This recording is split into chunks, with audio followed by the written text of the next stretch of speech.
Saudações a toda a legião do bem em todo o Brasil, para o bem do Brasil. Mais uma vez, na janela mágica da maior televisão do mundo, nesse momento estamos em mais de 100 países, ao vivo, a cores, um som limpo e traduções simultâneas. Pode parecer pouco, mas para quem começou no alto-falante, isso é uma infinidade de coisas. Hoje estou recebendo já às vésperas da convenção partidária algumas pessoas que botam o pé na estrada carregando uma mala de esperanças, expectativas e, com certeza, muita insegurança, muita dúvida e muito receio de pisar em algum lugar e ter um explosivo embaixo, sabe? Nosso desafio nesse momento é superar tudo isso. Sim. Essa moça e o rapaz que eu vou conversar hoje são pessoas que se propõem executar o artigo 1º da Constituição Federal do Brasil. Todo o poder emana do povo e em seu nome deve ser exercido. Essa mesma Constituição estabelece que o Brasil é um país democrático de direito, intransigente respeito, olha só a profundidade dessas frases, a liberdade de expressão e o direito de ir e vir em qualquer lugar do país sem nenhum obstáculo. Então, conscientizem-se disso, porque os seus representantes na Câmara Federal têm essa função. Candidato, até dia 1º, eles são pré-candidatos. Né? A partir do dia 1º, eles são candidatos. Ela, a deputada federal, está na lupa, está todo mundo na lupa com ela. Né? Então, vamos saber o que ela pensa e como ela pensa colocar tudo isso em prática. Para os esclarecimentos do povo brasileiro, Gláucia do Arruda. Que nome interessante. Eu vou até conversar com ela sobre isso. Paz e luz da sua vida, amiga. Boa sorte. Vamos lá. Por que você se habilitou para essa missão tão difícil? Bom, Ney, boa tarde para todos, né? Bom dia, boa noite. Já estamos falando aí com pessoas de mais de 100 países, né? Como você colocou. E a Gláucia do Arruda, essa pessoa, ela é extremamente preocupada com pessoas. E eu já fui muitas vezes excluída do convívio social, muitas vezes vi pessoas sendo excluídas por situações que, para nós que vivemos do direito, né, como advogada, começamos e sempre precisamos nos questionar o que está acontecendo com a sociedade. Então, eu fui vítima alguns anos atrás, se eu não me engano, em torno de 20 anos atrás, que é o tempo da Lei Maria da Penha, quando eu fui espancada dentro da Delegacia Especializada de Atendimento às Mulheres, aqui no Distrito Federal, pelo meu ex-marido, um delegado de polícia. E aquilo, naquele momento especificamente, levantou uma bandeira emocional muito grande em mim. Por quê? Uma advogada, uma mulher estudada, que poderia se esconder atrás daquilo que lhe foi oportunizado, mas que, por sua vez, resolveu dar o seu grito e fazer com que sua voz não fosse calada nem silenciada, né? Então, imagina enfrentar um sistema, ser espancada num local onde eu deveria estar sendo acolhida, onde eu deveria estar sendo protegida, e espancada por uma pessoa que deveria proteger a sociedade. Tá? Então, essa foi a primeira situação. E depois também, pelo fato de eu ter meu enteado, hoje com 13 anos de idade, um adolescente atípico, nível 1/2 de suporte. Isso faz com que a emoção fique muito mais aflorada, né? E a gente vendo pessoas decidindo sobre pautas de extrema relevância social, mas que sequer têm conhecimento. Então, como permitir, por exemplo, que homens que são agressores, e isso é constatado porque a mídia colocou isso em diversos momentos para a sociedade, homens deliberando no Legislativo Federal sobre violência doméstica, sendo que alguns homens parlamentares são agressores. Pessoas falando sobre o autismo e neurodivergência sem sequer ter um conhecimento técnico ou social ou afetivo para levantar essa bandeira. Então, quando você convive com dores, quando você convive sabendo diariamente a rotina desses contextos sociais, nós não podemos mais nos permitir se manter no silêncio, se manter sendo excluído. Então, foram os olhares, né? Foram comentários, foram situações que fizeram com que a Gláucia do Arruda, eu, levantasse bandeiras, levantasse pautas e entendesse um grande chamado para uma grande missão. Muitas mães atípicas, mulheres de extrema vulnerabilidade social, emocional, afetiva, começaram a me procurar diante de uma dor. E essa dor foi desencadeando em outras dores.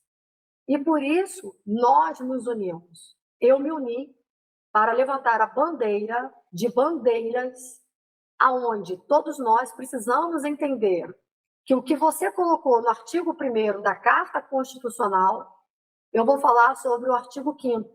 Todos somos iguais perante a lei, sem distinção de cor, de credo, de raça ou de etnia.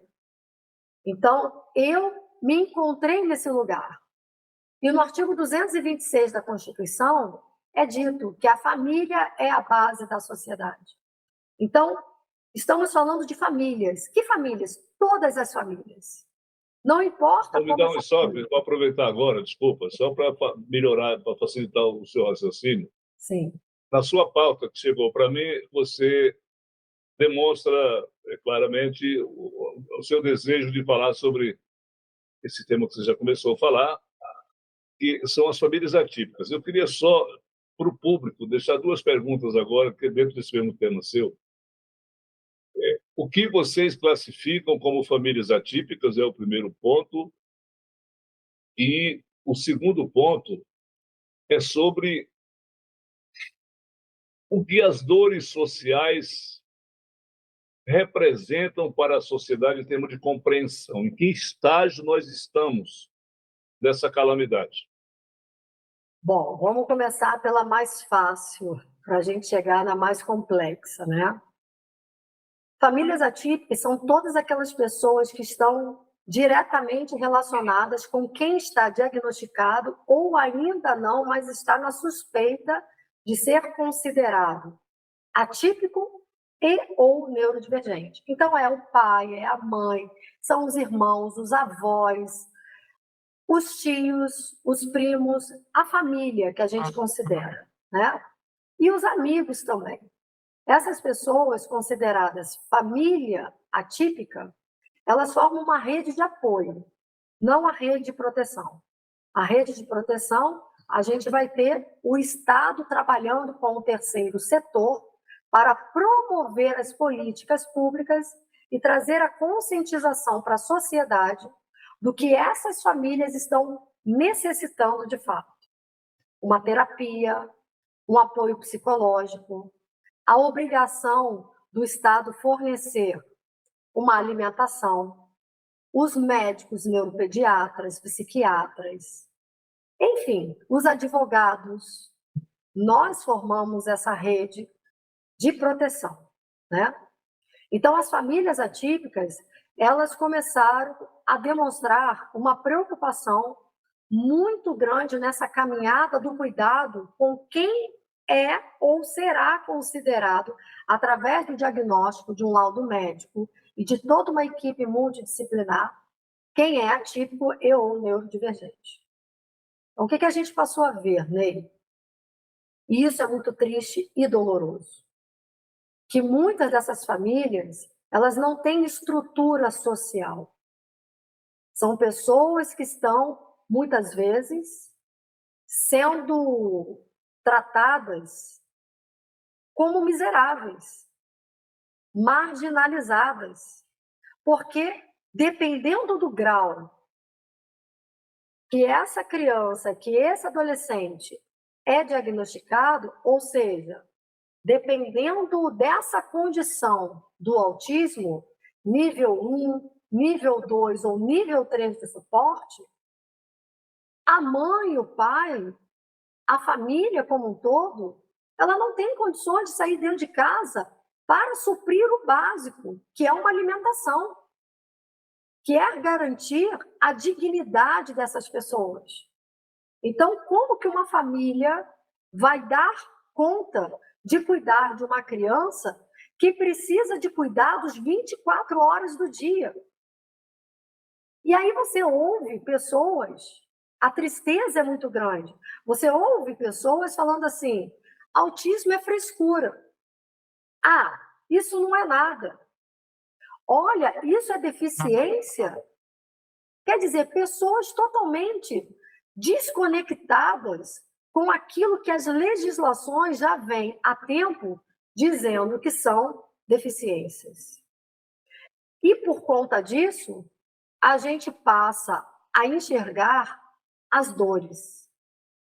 Mães que se matam, pais que abandonam os lares porque não conseguem conviver com essas mulheres que passam a ter dores extremas pela falta de condição financeira e de não poderem sair de casa para trabalhar e de passarem a enxergar como viver essa nova realidade. Qual é a mãe que quer ter um filho e ter o diagnóstico que o filho tem uma deficiência? É difícil. Isso é muito difícil. Então, essa mãe, a um primeiro momento, ela passa a viver uma dor, de um luto, de uma dor, que muitas vezes quem está ao lado dela não consegue compreender, não consegue compartilhar essa dor, a intensidade daquela rotina diária, de não sair mais de casa, uma mulher, por exemplo, para cuidar do seu cabelo, para fazer uma unha, para ter um gosto próprio pela vida. Então, o que eu passei a ver diariamente? Mães que abandonaram a vida, mães que deixaram de viver as suas vidas. E isso é dor. E a sociedade, muitas vezes, não se coloca no lugar dessa mulher, dessa mãe. Essa mãe sendo abandonada pelo parceiro, pelo marido, sendo abandonada, às vezes, pela própria família.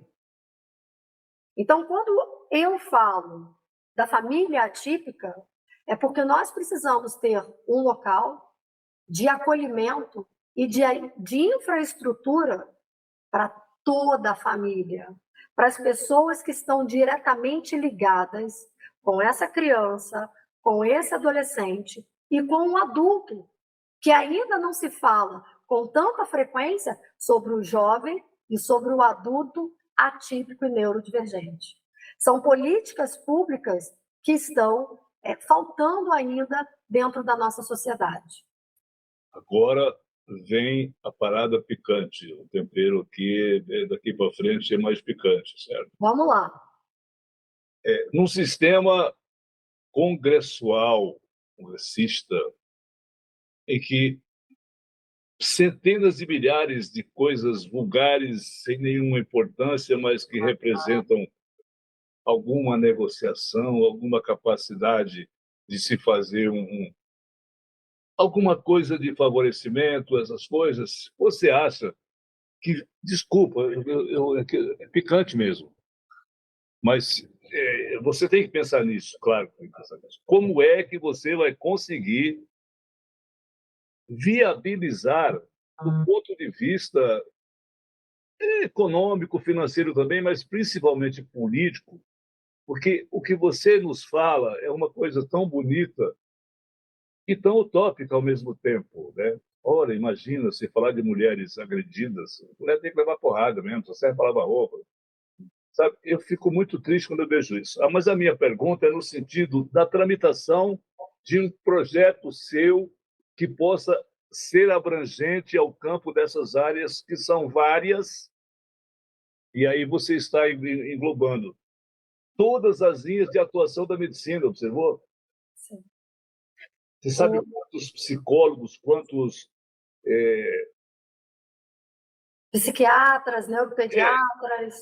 eles são pouquíssimos. O quadro, eles não dão conta nem dos que estão lá.